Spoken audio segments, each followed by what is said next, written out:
So many of us spend a ton of time and energy stuck in indecision. The stress and delays that come with this are quite incredible. One of the things I'm proud of about myself is my ability to make decisions quite effortlessly. This isn't to brag. There are costs to that sometimes, and it took me a while to develop this kind of trust in myself. But overall, it's something I think has served me really well as a leader and entrepreneur. So how did I come to turn this big stressor into an easeful thing in my life? Well, you can probably guess that practice is a big part of it. But a couple of mindset shifts have also been important. I'm going to talk about those mindset shifts, how to practice, and how I make decisions in this article. But first, I'll talk about what gets in the way. What gets us stuck in indecision, and the cost. Indecision costs us dearly. We spend a lot of time stuck in indecision, going back and forth, questioning our decisions, asking others for their opinion, avoiding thinking about the decision, and so on. It costs us a lot in stress. It delays projects. It makes us feel guilty because we keep putting things off. It's usually more costly to avoid deciding than it is to take decisive action and be wrong sometimes. More is lost by indecision than wrong decision. Indecision is the thief of opportunity. It will steal you blind. Cicero. So what gets us stuck in indecision? Usually fear. We fear making the wrong decision, because we worry that it will make us look bad, that we'll be judged, that it will not give us the validation we seek from others. We get stuck because of fear, and so we put it off rather than letting ourselves deal with the fear. What the art of effortless decision-making looks like. Imagine we could make decisions and take action without all the fear. I'm not saying we could be completely free of fear, but I'm asking you to imagine what decision-making would look like without fear.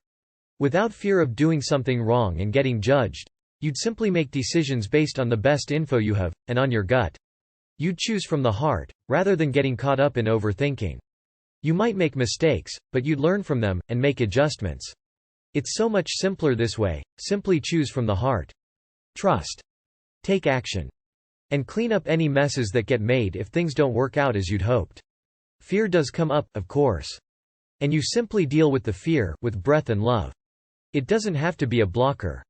Sometimes a decision is a big one, and the consequences could be pretty costly.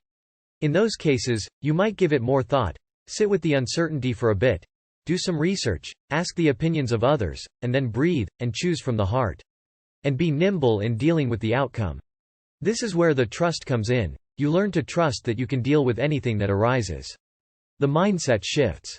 You can see in what I've just shared that there are some mindset approaches that are helpful.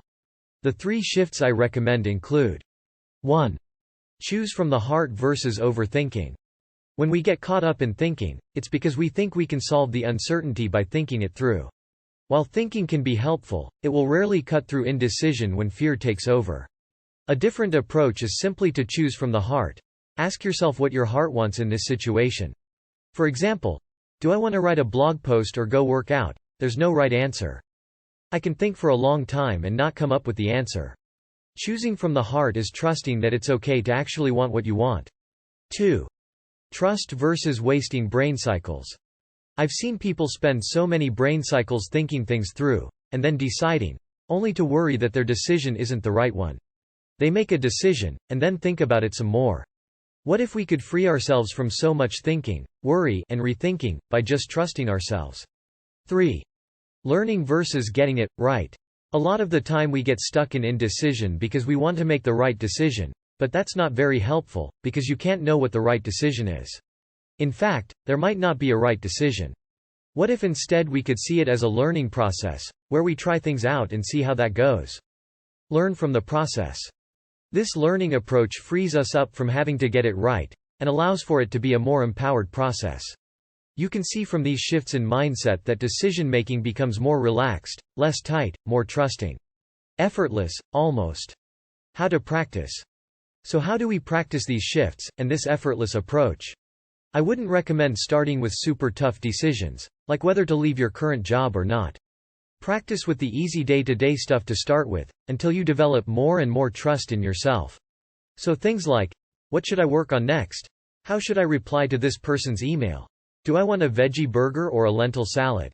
Do I want to say yes to this invitation or not? Do I want to take on the clutter in my garage? With each of these decisions, notice if you get caught up in overthinking, and see if you can practice choosing from the heart. Notice if you start to doubt your choice, and see if you can practice trusting your choice. Notice if you're worried about whether you made the right decision, and see if you can practice looking at it as a learning process instead. Ask yourself if you can make these decisions more effortless.